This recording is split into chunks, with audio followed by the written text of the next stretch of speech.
Tot va començar quan era estudiant al gremi, que vaig començar-me a especialitzar en blats antics i recuperats, i allà és on em va sorgir la pregunta sobre què hi havia abans, no, dels blats antics, què teníem, de quines plantes venien. I és on vaig trobar el blat silvestre. I el blat silvestre vaig veure que no estava gaire estudiat a nivell tant de cultivar i molt menys a nivell de panificar, per no dir gens, i és on vam voler ficar-hi mà, no? Anar a cultivar-lo, a recuperar-lo, cultivar-lo, analitzar-lo i panificar-lo. I aquí és on veurem les diferències entre ell i el seu predecessor, el monocòcum.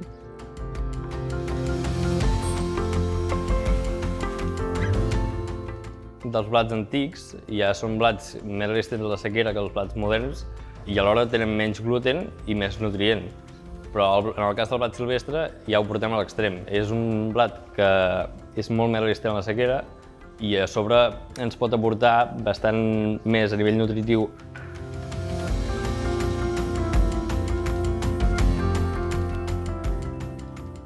Per mi el més important, ja que som flaquers i ja que donem aliment a la gent cada dia, és sobretot donar-los aliment de qualitat.